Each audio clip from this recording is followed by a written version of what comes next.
আসসালামু আলাইকুম, কেমন আছেন সবাই? তো আজকে দেখেন মাছ নিয়ে এসে রূপচাঁদা মাছ। তো দেখি আজকে টক টক আম দিয়ে রূপচাঁদা মাছ রান্না করব। গরমে আসলে টক খাইতে বেশি ভালো লাগে। তো যারা যারা ভিডিওটা দেখতেছেন কষ্ট করে পুরাটা ভিডিও দেখেন। আসসালামু আলাইকুম। আপনি আম্মুকে সাপোর্ট করবেন, সবাই একটু লাইক দিয়ে দিবেন। তো যারা যারা ভিডিওটা দেখতেছেন পুরাটা ভিডিও দেখেন। তো মাছ কাইটা নিব। সকালবেলা দেখেন আবহাওয়াটা কত সুন্দর, মাশাআল্লাহ। মনে হয় যে বৃষ্টি মনে হয় আইসাই পড়লো। একটু পরে দেখা যাবে গরমের আর রোদের খেলা।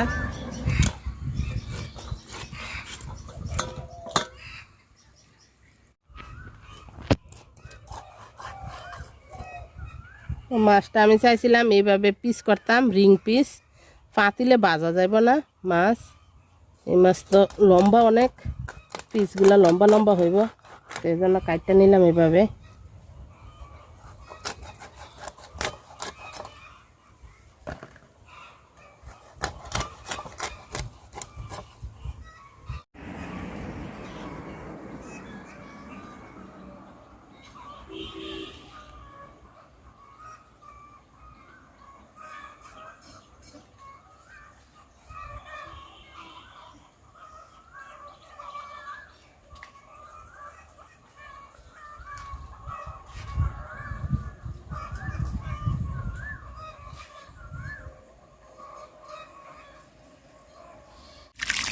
তো মাছগুলো আমি সুন্দর করে পরিষ্কার করে ধুয়ে নিছি।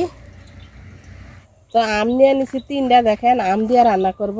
আর আমার গাছের আম দেখেন মানে অনেক ফুলাইছিল, কিন্তু আম নাই, হয়তো 5-7টা আম হইবা আছে, এগুলোও পড়ে যায়। এটিও গাছ থেকে পড়ছে।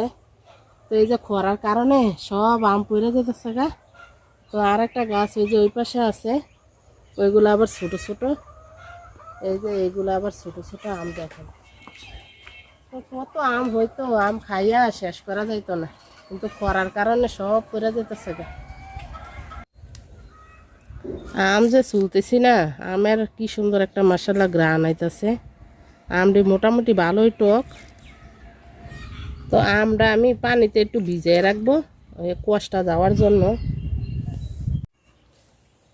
তো আমি রসুন, মরিচ আর পেঁয়াজ নিয়ে নিছি বাইটটা, তারপর তরকারিতে দিব।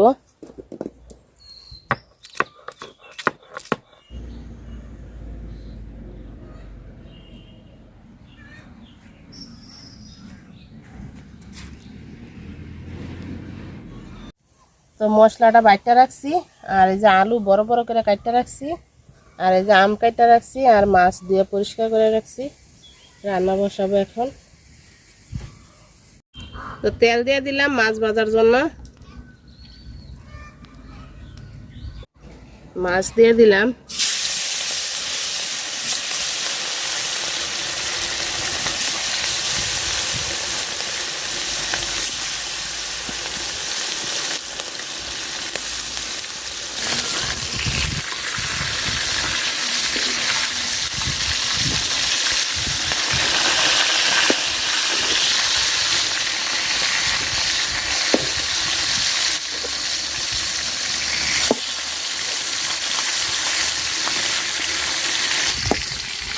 তো মাছ ভাজা শেষ, মাছ সব তুলে নিলাম।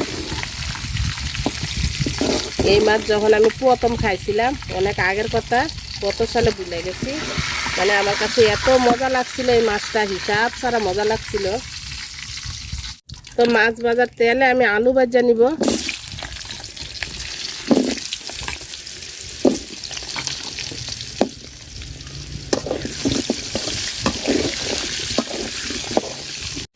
আলুটা আমি সুন্দর করে ভাজা নিছি, তুলে নিলাম।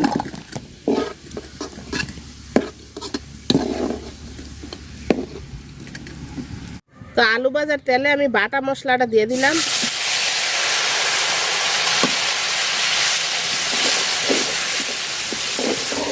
মশলাটা আমি সুন্দর করে তেলের সাথে ভাজা নিছি। তো একটু পানি দিয়ে দিলাম,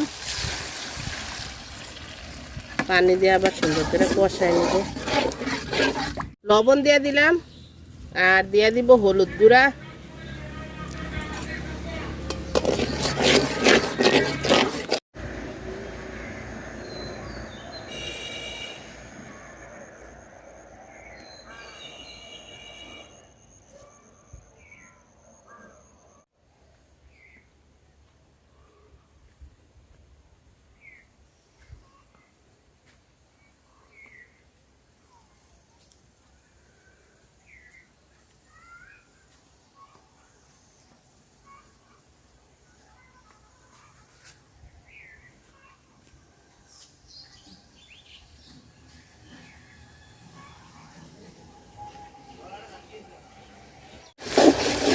তো মশলাটা আমি সুন্দর করে কষাই নিছি। তো আলু দিয়ে দিব, দিয়ে আরও সুন্দর করে কষাই নিব, কারণ আম দিলে তারপর আলু আর সিদ্ধ হইব না টক হয়ে গেলে।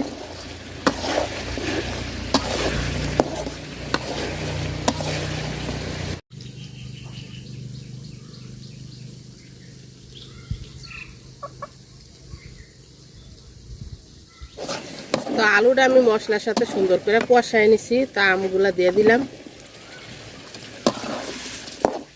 আমগুলা দিয়ে আবার সুন্দর করে কষাই নিব। আম আর আলু সুন্দর করে আমি কষাই নিছি, জলের পানি দিয়ে দিলাম। গরমে আসলে কি রান্না করব কি খাবো কোনো কিছুই ভালো লাগে না।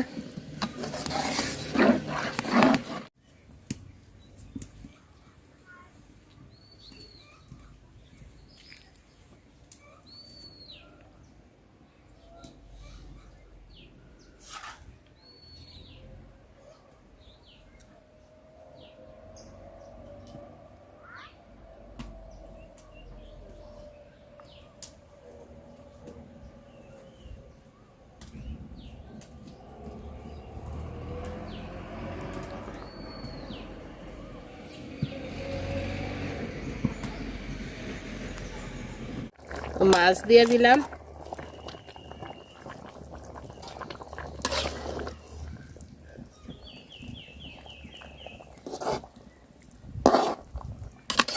তো তরকারি প্রায় হয়ে গেছে, আমও সিদ্ধ হয়ে গেছে। তো চলেন যাই কটা ধনিয়া পাতা তুলে নিয়ে, বাড়িতেই আছে ধনিয়া পাতা। তো ধনিয়া পাতা তুলে নিব কয়েকটা, আসলে বৃষ্টির জন্য ধনিয়া পাতাগুলো সুন্দর হয় না। তো এটা হচ্ছে এই যে আমার গোলাপ বাগান, আর এই যে দেখেন এটার আমরা লুমতা শাক বলি, জানি না কে কি বলেন। খুব সুন্দর হয়েছে শাকটা। তো ধনিয়া পাতা দিয়ে দিলাম, হাত দিয়ে ছিঁড়া, তাজা ধনিয়া পাতার গ্রানে অন্যরকম আলাদা।